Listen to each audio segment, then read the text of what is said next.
Welcome. Today's strategy session on Cornell Johnson's MBA application is what we will be focusing on. I am Susan Berishaj, founder of Sia Admissions, and we specialize in helping high-achieving professionals gain admission to the world's most competitive MBA program. This session breaks down the Cornell Johnson's MBA application process and shows you how to approach the program's essays, goals, and the interview with specific strategy. We'll cover what the Johnson Admission Committee looks for in candidates, how to craft strong responses to the goal statements, and the impact or unique trait essays. And we'll talk about why Johnson's immersive learning model and dual campus structure in Ithaca and New York City matter when positioning your candidacy. You'll also hear about some real cases of applicants who've earned admission with scholarship to this program, and how did we help them tell that story. So if you're preparing for Cornell Johnson's, you are in the right session, and keep watching to the end. If you're watching this as a replay, at the bottom of the screen, there's going to be a sort of a timestamp in terms of when we were talking about different topics. Of course, follow us on our YouTube channel and any of the platforms you're joining us from so that you can stay informed about future events that we host every single week. And next one is going to be on the Combs. So if you are targeting that specific school, I encourage you to join next week's session, register for the event, and you'll learn more about how to approach that particular application that has its unique ways of attracting candidates and evaluating candidates. So with that, why don't we get started? Most applicants who come to us for a Johnson MBA application already have, of course, strong metrics, strong resume, and a trajectory, even if not fully crafted, a real direction as to where they're going. However, what they underestimate is how different Johnson is in its expectations of applicants. So Johnson isn't necessarily only about classroom rigor, although you know that Cornell as a university is an Ivy League, so it's not classroom rigor, but it's still there's high expectations in terms of you showing up fully prepared. But what they really care about is translating learning into performance. With its immersive learning program or immersive learning model, students spend a semester embedded in live projects with real companies. Add to that the dual campus setup with Ithaca's tight-knit environment, which is located essentially 2 hours away from New York City, and Cornell's tech access in New York City, where there's an entire innovation ecosystem. You have a program that's uniquely positioned to support you in your applicants in a variety of different interests. So on paper, Johnson's application looks quite straightforward. 2 essays, a goal statement, and the usual supporting materials. But the admission team is looking for evidence that you can handle the this kind of immersion that they expect of candidates. You can thrive in a collaborative setting and can leverage both campuses to get to where you want to go. And that's the challenge we're going to dive deeper in today. So Johnson's applicant pool overlaps heavily with Darden, Ross, and Fuqua. So typically think of that candidate pool also applying to Johnson and those being your competition. These are strong candidates with good test scores, reputable employers, and credible goals. But Johnson's class size is smaller than that of many peers. That amplifies the importance for them of a cultural fit. The AdCom is not just asking, can you succeed here? Rather, they want to know, will you thrive here, and will your classmates thrive because of you, because of what you bring to the community and how you show up and how you engage in that environment. So that means that credentials are the baseline. What carries weight is the narrative cohesion. And you hear me talk about that quite a lot across schools, but that is what makes the difference when they have a lot of really strong candidates to choose from and not enough seats at the table. So does your story tie together across essays, across goals, across letters of recommendation, and experiences in a way that makes you an obvious fit for Johnson's culture and immersion model? That is the ultimate question that the admission team is constantly looking for, whether that's in your application materials as well as the interview and the engagements that you've had with the school. Now, the admission team lens is that Johnson screens candidates through 3 core lenses. First, collaboration and leadership. They want people who can contribute to a close-knit culture and lead without arrogance. Hugely important in this application process. And the way you talk about your experiences and what you have done is how this shows up to them in terms of the lens in which they're looking at your candidacy. Second, they're looking for applied performance. Immersion learning is not theoretical. This means you working in a real project with real stakes, right? Johnson looks for candidates who demonstrated they can operate under ambiguity, collaborate cross-functionally, and deliver results. The projects that you'll be working with are not easy solutions. You are going to be really challenged to think differently to be able to solve the problem at hand. Otherwise, if it was an easy solution, you wouldn't have the project to begin with, right? Third, the dual campus advantage is quite a unique experience. When you think, especially if you're an outsider, you think, okay, Cornell is located in New York State, not New York City. But with their opening of the Cornell Tech, you now have an opportunity to actually take advantage of both. So Ithaca provides that intimate MBA experience with a lot of nature and beautiful scenery around you for inspiration for those who like that. And then Cornell Tech in New York City provides direct access to innovation, finance, entrepreneurship, and a lot of things that the New York City ecosystem offers you. The strongest candidates then who succeed in the application process are the ones who can demonstrate that they will be able to leverage both environments to build and scale their impact. And they know exactly how they're going to leverage these to showcase to Johnson that this is the reason why they're choosing Johnson specifically. So let's go through the essay requirements in the context of what you need to integrate in your application. So Johnson's goal statements look quite simple. Outline your short-term and long-term career goals, and essentially how is Johnson going to help you get there.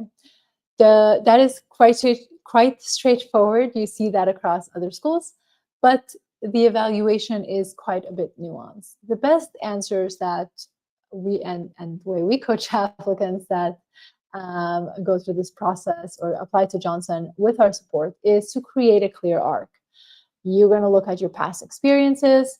You're going to look at your trajectory in the context of where you're going. How is the MBA going to be that inflection point where you can get an opportunity to retool and be able to gain specific skills that will enable you to make that jump to your short-term goal that is going to be better than where you currently are at, and then how those pieces altogether move you to your long-term aspiration. So all of this stuff, all of these experiences that you've had up to now, what you're going to gain in business school and your short-term goal are in alignment to help you get to your long-term aspiration. And each link has to make sense. You can't go from, oh, I want to be a consultant, and then I'm going to move to venture capital. That's just not realistic and not possible. So don't include it. What matters, though, like I said, it's really the credibility. The AdCom must believe that you can land your short-term role and that your long-term aspirations are both ambitious and feasible. And there has to be, the straightest path to the greatest impact. That's how you should think about your goals. But what is also more important in this 350 words, which is not a lot to capture all of this, I understand that, but it is absolutely possible to do it and to do it effectively. So what you need, in addition to communicating and putting together a straight line in terms of your goals, is you have to show why Johnson is the right platform for you to gain the different experiences that you're looking to gain before making those moves. So that means referencing Immersion, the dual campus model, the specific program resources, classes, other kinds of resources, hackathons, and everything else that you are interested in specifically, that are going to be specifically valuable for you to reach or for you to gain the skills that you need in order to reach the goals that you want. The AdCom wants to see that you've thought through and thought about the execution of what you want to do, not just as this aspirational thing that's going to fall from the sky, but rather that you recognize that you actually have to take action and that you've planned those actions before you show up to campus, that this is not just an aspiration, essentially. So for the second essay, you can choose between two prompts: either describe the impact you've had or highlight a unique trait that you have, essentially. Whichever you choose, the key is specificity. General claims about how you like to make impact, and then kind of sort of trying to cram everything in 350 words that you've ever done in like these clauses or sentence length descriptions is really not going to work. That is, one, too chaotic to read, and second, it tells us nothing other than just name dropping. I don't mean us, because I'm not in the admission committee there, but I just mean the admission committee who's reading your material. You need a vivid example with stakes, actions, and outcomes. If it's impact, show sustained influence and measurable change. If it's a trait, provide it through lived experience in terms of what did this look like in the way you engage in an environment that is professional, whether that's extracurricular or your professional job and those experiences. There's no right answer in terms of which prompts you should choose. Whichever one resonates with you, that you can speak mostly about yourself in the way that is going to illustrate that you are the right kind of candidate that's going to fit the culture at Johnson, that's the one you go with, right? But the final step, and a very critical step, is to tie it back to Johnson, even though you're not necessarily asked to do so. You want to show how this impact or trait isn't just about your past, it's about how you'll contribute to Johnson and its collaborative environment and immersive culture. That is the ability to say, this is who I am, or this is the impact I've had. And it's not just something that I've done in the past, but it's also something that I will continue to do as I move forward in my career. It's something that I really care deeply about as I move in my experience at Johnson, but also beyond. So those are all of the pieces that have to go in an answer in whichever prompt that you are responding to, making sure that you are obviously integrating how this is going to be valuable to you. Now, we all know that we all make mistakes, and that's fine. It is why we have this space here to talk about some of the more important mistakes that applicants make that can definitely jeopardize their application. So if you're watching this, that is a great, a great indicator that you're taking this process very seriously, and definitely take notes and watch this as a replay after the live. You want to make sure that you are not making these very major mistakes that can cost your admission. So first, the goals are either too generic, consulting, investment banking, private equity, or impulsive in the context of, I know that this is what I want to do because this one friend of mine was able to do it. That's not going to be really giving the admission team confidence that you are the right kind of candidate. It doesn't give them credibility in your goals. And if you can have the most beautiful essay and application, if your goals are not in alignment, that is going to be a huge red flag for the admission team because they will see you as an excellent candidate, but from their perspective, they will say, well, you need to reflect further on your goals to make them feasible. And when you do that, that will show us that you are ready for this next step. Then reapply, right? We want to try to avoid that because you are emotionally invested in this process if you're going through the application. So doing it right the first time is obviously always the best option. Second, essays read like disconnected vignettes. Johnson isn't looking for this polished, framed, AI-generated essay. They want coherent stories that hold across goals, impact, recommendation letters that really speaks to a persona that you are putting forth. And it is a persona because, of course, you are engaging in a corporate environment, essentially, even in business school itself. So making sure that there is cohesion across all of the different pieces of the application, as well as in your interview. When you show up for the interview, you're not presenting a different kind of person than what you presented in your application. It's really, really important in being able to succeed here. Now, if you've applied and you're getting ready for interviews, you may want to think about getting that process started. And we do have interview preparation options available for those who are going through the interview process for round one applications. And then third, failing to tie back to Johnson.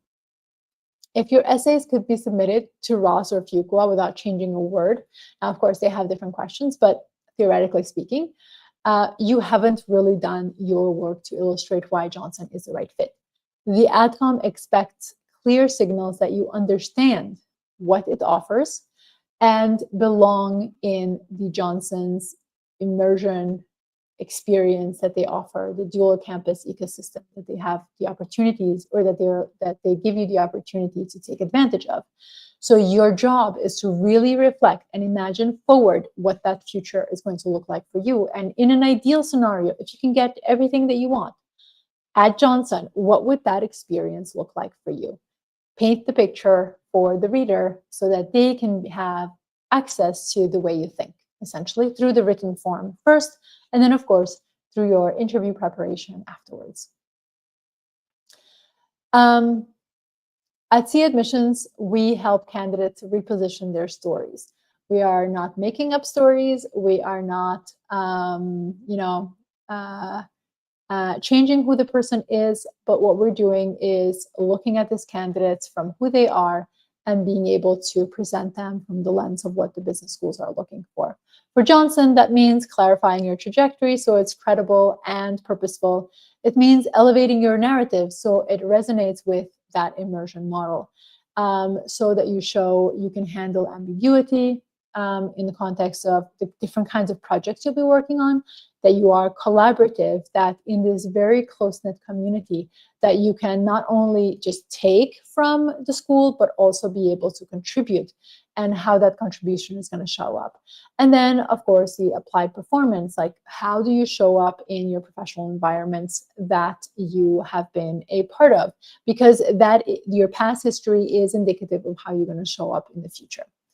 And it also means aligning every asset, your essays, your resume, your recommendation letter to Johnson's decision matrix. So when the AdCom looks at your file, first and foremost, before you even get an interview, they see not just a qualification or a qualified candidate, but clear proof of fit, which entices them to invite you to interview. Of course, then you're going to need to go through the interview preparation to make sure that there is cohesion consistently across the board and that you don't fold if a question that you didn't necessarily practice that you can't handle. Like, this requires a lot of preparation process, and that's why we have such a rigorous coaching model here at Sia Admissions.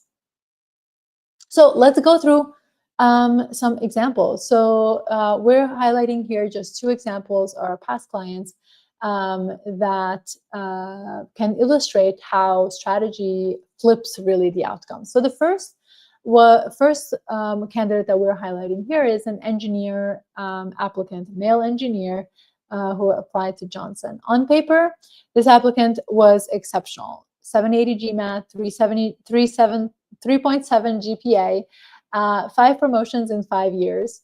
And yet his first attempt, he failed. Why? Because he wrote like an engineer. Technical, narrow, execution focused, that didn't really necessarily speak like an MBA leader who is required to speak cross-functionally, has to understand what one's work and how it ties to the rest of the firm. So the shift that we made is help this candidate reposition his entire experiences. Obviously, he had 5 years of exceptional experience, and he had done all of these things. He's worked with cross-functional teams. He was able to influence, and he was able to inspire. Once we dug deeper into his story, it's just he needed to dig deeper into his story to be able to bring those experiences to light in terms of what Johnson was looking for. And that shifted to him getting an admission with a $70,000 scholarship there. The second is an international applicant from a small export-import company. So there's no brand name employer, so none of the consultants or any of those kinds of big names that we know, that are household names essentially that we know of. They had an average GMAT, an average GPA. But what we did here is we dug into his unique perspective, how he navigated the international trade and infrastructure of global goods movements. So all of the complexities that he had to deal with in being in this position in an import-export company. We framed him as someone who could add value to a classroom discussion beyond the traditional finance or consulting, and how that is important for everyone essentially involved, everyone that's going through an MBA program, especially who has aspirations to work for an international organization, how that's going to be adding valuable to that cohort's communal discussions, essentially. And he was admitted with a $50,000 scholarship at that. So both cases show the same truth, that Johnson doesn't admit your resume alone. It's not just about like, where have you worked, what job title you have, what's your GPA, what's your GMAT. It admits leaders who can thrive in this immersive kind of experience and bring this distinctive perspectives that will contribute to a really tight-knit community that Johnson prides itself with having. So if there's one takeaway for Johnson, is that Johnson rewards applicants who can prove fit through clarity, a cohesive story, and ability to contribute to that community. If you want to go through a full process in terms of the rigorous coaching that we do here at Sia Admission, I encourage you to reach out to discuss your application and where you are at, as well as how our process works, so that we can see if if we are both aligned to move you through our process for a success, to build essentially a winning application with a really strong strategy. So the other thing that I want to highlight is follow us on YouTube and LinkedIn for ongoing insight. This is where we share a lot of insights with you guys, and we continuously get feedback from you about how these webinars have been really helpful in your application, even if you've gone through it on your own. So I'm really grateful that you're actually leveraging this information. And if you want sort of to stress test, if you're going through it on your own, or even if you have another coach and you want a different perspective, we do host the MBA Strategy Circle with it, which is a small community of MBA applicants, and we meet every other week to go through questions and challenges that you're experiencing through the application process. So I encourage you to join that as well. So let's pause here. We have about 4 minutes left so that we can move to the Q&A to answer as many questions as you may have. Now, I don't see any questions in our YouTube channel, but if you do have questions based on what I shared, please feel free to write them in the chat. Otherwise, we'll proceed with questions that came through our registration for this session.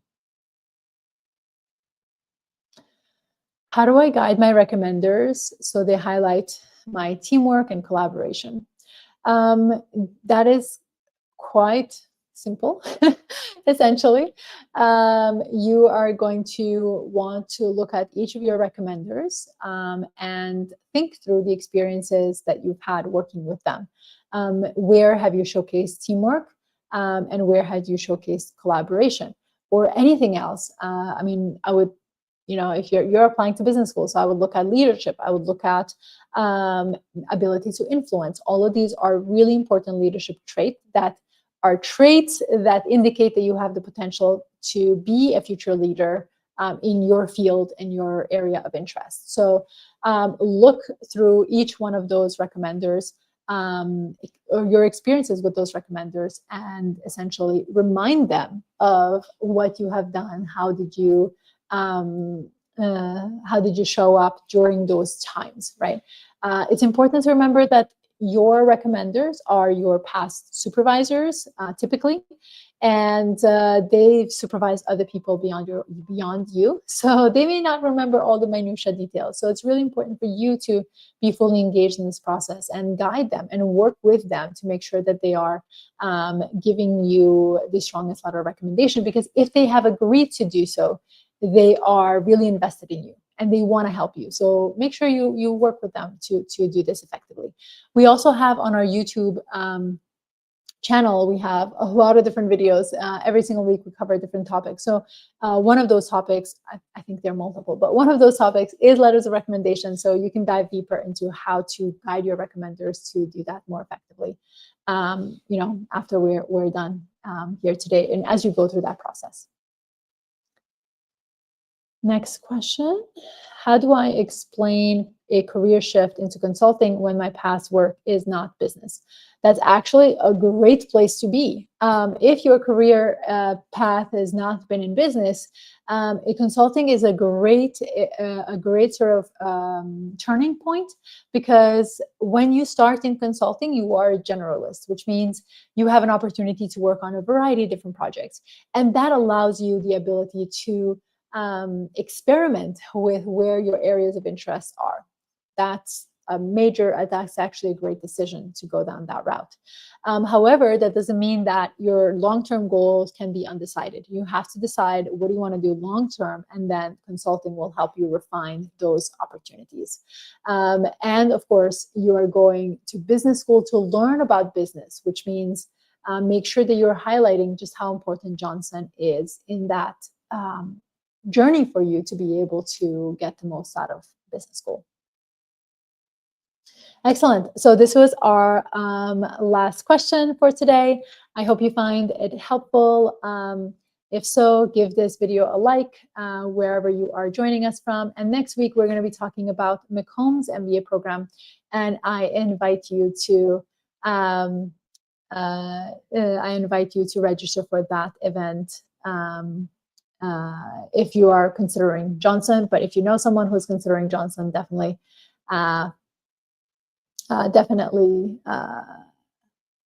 register for the event, ask your questions so we can integrate that in the presentation itself. I will see you next week. Thank you so much for watching, and good luck with wherever you are in your application journey.